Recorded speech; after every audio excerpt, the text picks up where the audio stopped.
Hello, welcome back. This is Ashley and this is One Love Woodwork. We are really excited to have you with us today. This is a really awesome video we're excited to share with you guys. This is a step-by-step tutorial video on how to build a custom hardwood stovetop cover, which I also recently learned is called a noodle board. So without further ado, let's get right into it.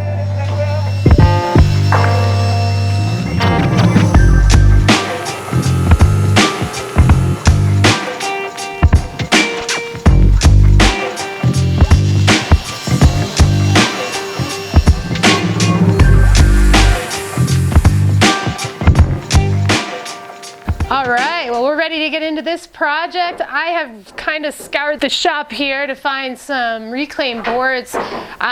We have found some pretty awesome looking material for this project. At this point, we have some pretty rustic boards, but underneath what looks like a very non-dimensional beat up piece of black walnut, it'll be really fantastic to have you along with us to see what this looks like in the end. This is gonna end up being probably a highlight on the board when we're done, along with some of these other pieces. I think the combination of these woods is a really cool color combo or color palette. Just to give you an idea what we're working with here, this is black walnut. This is an ambrosia maple. And you can see that it has some various features. These are actually stained into the wood. They're not going to change, but when we finish it, we're not going to add any stains or anything like that. This is going to be finished with just a natural cutting board oil, and it's really going to bring out a lot of these grains that you see on the face. And when joined together, it's going to make one consistent piece. So we're going to look at making a pattern. This is a hard maple. We have some hickory. This is another black walnut, and then here we have another ambrosia maple with some cool features and patterns. And so at this point, I just kind of pulled these out of what we had laying around, and couldn't be more thankful for that stock. As well, found this purple heart board, and I purchased this a while ago and forgot I had it. But this is a board that is already joined on one edge and surfaced on one edge, so it's going to be a good start for us. But we're probably just going to end up using this in a really small width, and it's going to end up being a highlight feature on the design. So so happy to have you along with us for the ride. And now we're going to cut these boards. We have an approximate length on them right now so that we can make kind of a decision at the end on where we want to situate these boards with the design, do a final cut on a cross cut on the table saw, and make sure we line everything up. But for now, we're just going to shorten the length on these boards individually.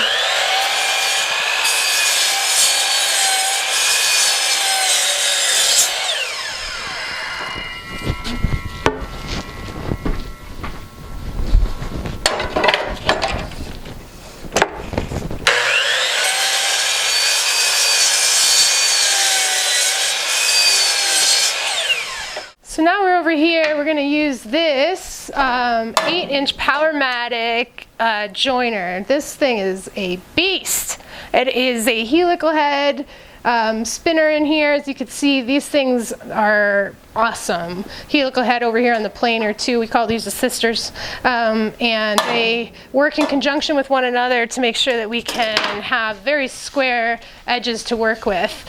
A lot of times we are using reclaimed or recycled wood, and rustic wood at best. Every once in a while I'll come across a fresh edge like this one, and just to make sure that it's really actually flat, there's a couple real quick methods we could use. For instance, I know this is very flat surface, but if I look closely, I can see the light coming through on that side and this side as well. So even though to the eye that looked like it was flat enough, it is not straight. But this one also, see, I would have probably assumed that those were already square, which would not work in this project because we are going to square these edges so that we can join these edges together and that there is no light shining through or space shining through. And this one looks like it was cut, so I kind of hope that it might be flat. Yeah, that one is. And I can look closely with the window behind it, and with my eye I cannot see any light coming through, so I know that that is a flat edge. So I will separate that. That's really the goal right now. I'm gonna have to turn on this beast over here as well. This is a Grizzly giant dust collection system, and once it turns on, it's going to be pretty noisy. But you'll get to see this important part of the process. Without this, for those of you that don't have a joiner available, there are some other options for this. A lot of times if you're purchasing lumber from, say, a store like Home Depot or Lowe's, a box store, something like that, or even your local wholesale distributor, a lot of times you can purchase the same materials that are squared for you in advance. Similar to the Purple Heart that we talked about, that is an S3S, meaning 3 sides of it are square already. And for this project, right at this point, we really only need 1 edge that's very square and flat. So we're gonna ensure that happens right now using the joiner. And afterwards, we're gonna make sure that all of these go through the planer and that they are all the same dimension depth-wise. So on that note, we're gonna roar up this beast, and you can stop listening to me talk so much.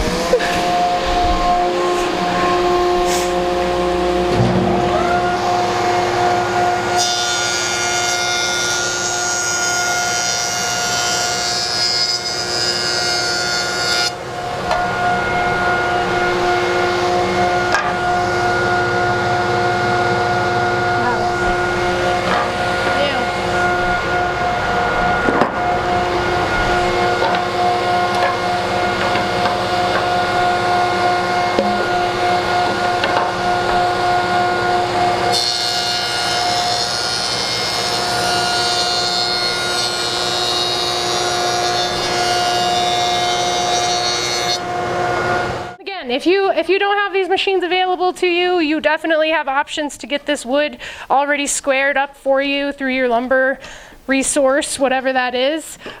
You would at a very minimum, I would suggest an S2S board, meaning that there's 2 sides that are already square.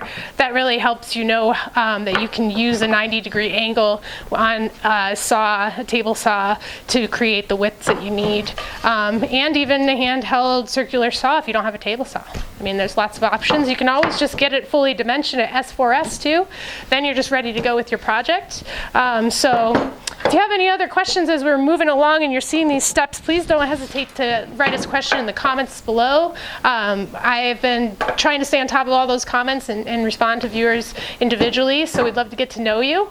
And if this is starting to seem like something that you're enjoying, please go ahead and hit that like button. That helps us understand what material and what content you are enjoying and what you would like to see from us. So go ahead and smash that like button, as I've learned.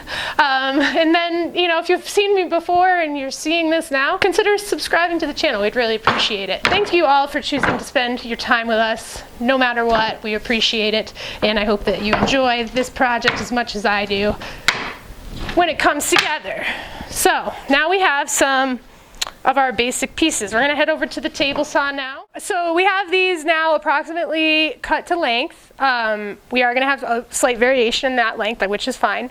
At this point, we have squared 1 edge, so this is going to allow us to use the SawStop to create a pattern with these boards. So I've kind of gone ahead and measured out what I think we need, at least roughly, and then I'm sure we'll go back and do a final cut to incorporate the Purple Heart as a feature. But for right now, we have a couple measurements to start with. So I'm going to start with this board here, which you can see is still really rough and rustic on both of these faces, which is fine because the next step after this is that we're going to head over to the planer. So we'll fire this saw up.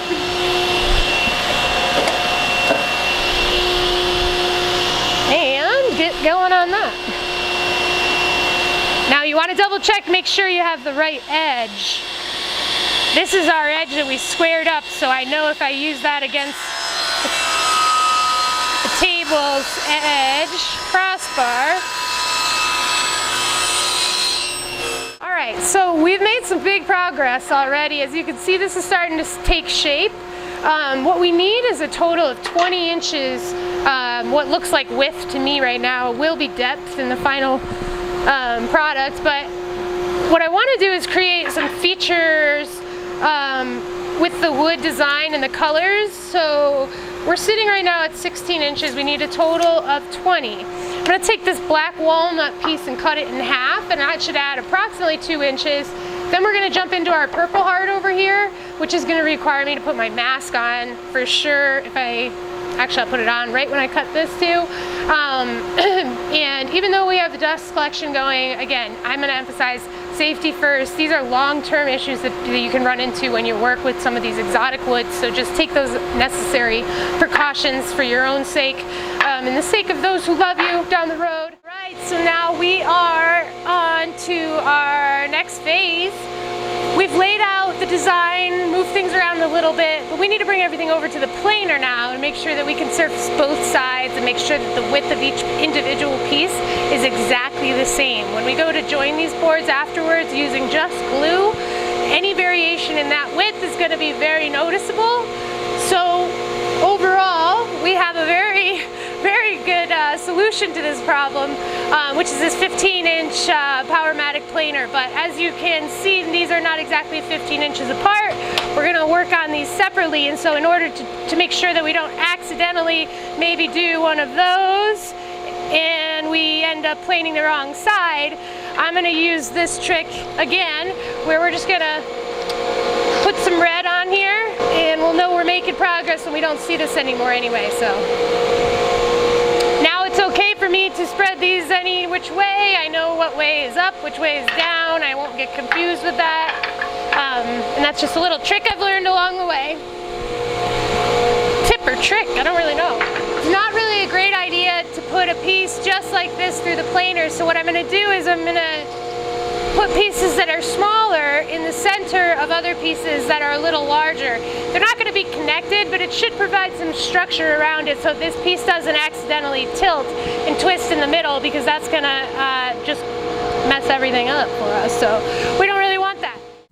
All right, folks, well, thank you so much for being here with us. And I must say that we have set ourselves up for another round of being upholding our promise to you of a very authentic experience in woodworking, because our really awesome 15-inch Powermatic helical head planer just went down in the middle of this project.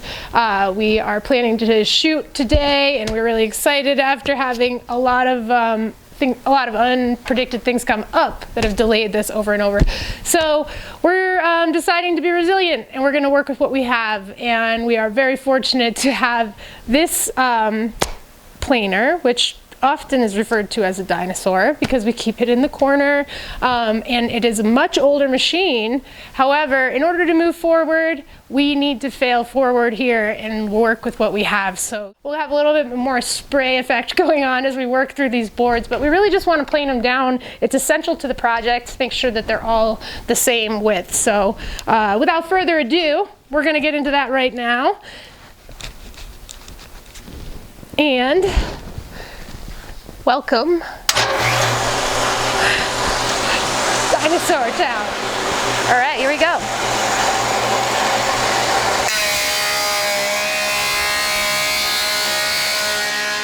Well, now we've got that taken care of. That was a little bit more than we bargained for, I'm not gonna lie. It's always a little bit unnerving when you have to adjust like that on the fly. A little rattling in the middle of filming a video. But hey, you gotta do what you can, right? I mean, we had the option to give up, and we chose not to. So I got to work with the dinosaur for a little bit longer than expected, and now we have some boards that are a little less than perfect, but we can certainly make up for that in our sanding process. So we're gonna just resolve to the fact that that was not something we planned and get back to work. So let's see, I'm not sure I'm gonna get it the same, but I kind of like this feel, the way this is going. So essentially what we're doing is mirroring this design based on the middle center board here. And with any luck, we're gonna be able to level this sucker out. We're gonna glue it up, and I think we hope to have a little bit more of a level surface after planing. That was not exactly what we had in mind, but we can work with various grits on sandpaper and also hand planers to make sure that we get this surface completely level. And in the meantime, we're gonna actually just go ahead and glue this design up. I think it's final. Feedback, anybody?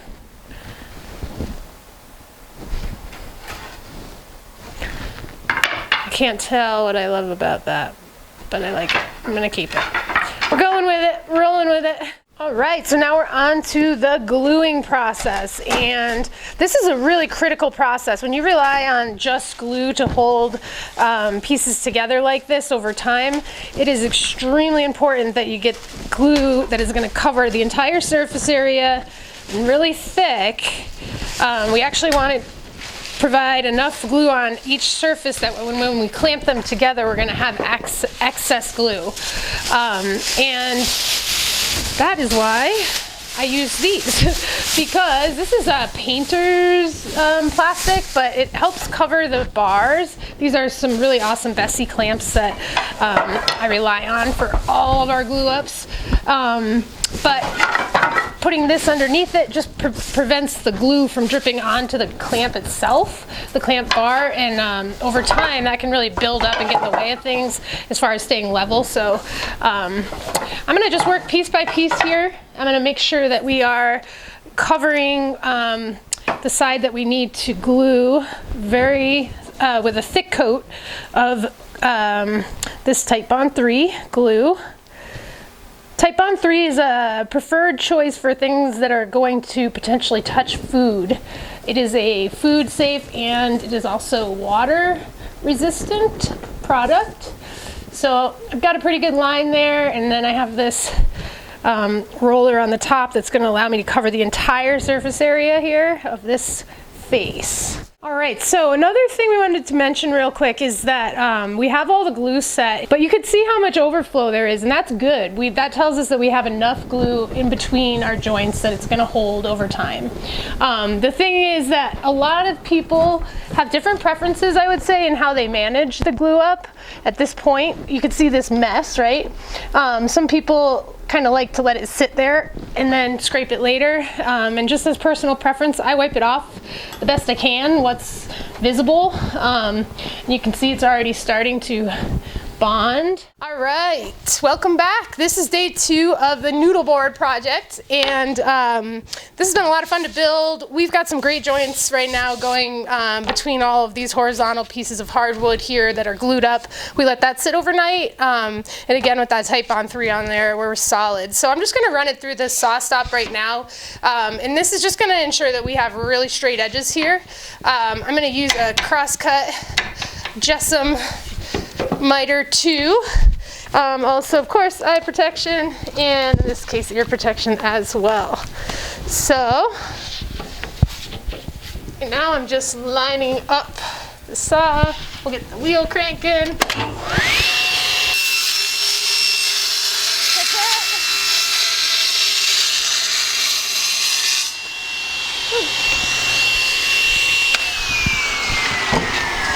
All right.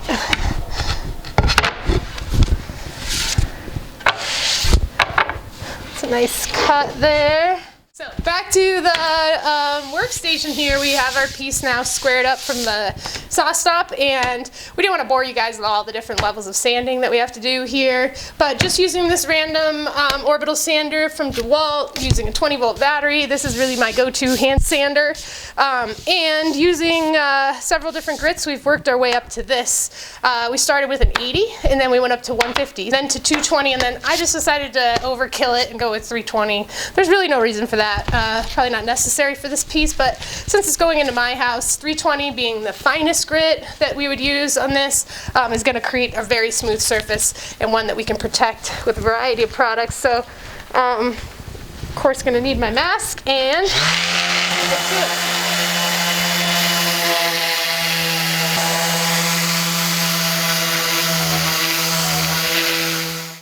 after sanding, this is the final product that we have for you today.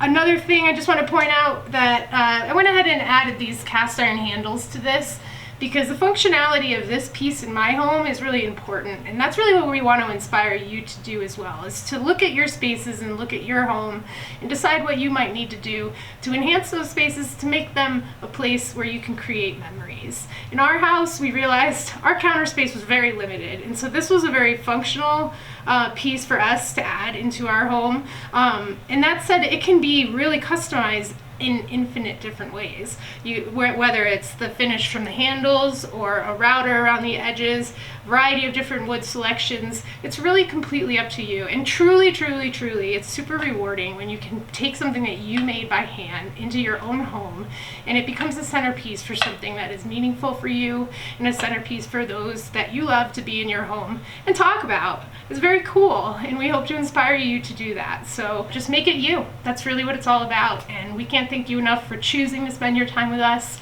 We're grateful for that. And so if you haven't already, please consider subscribing to the channel. That helps us as well. And as for now, this is Ashley from One Love Woodwork. Until next time, thanks.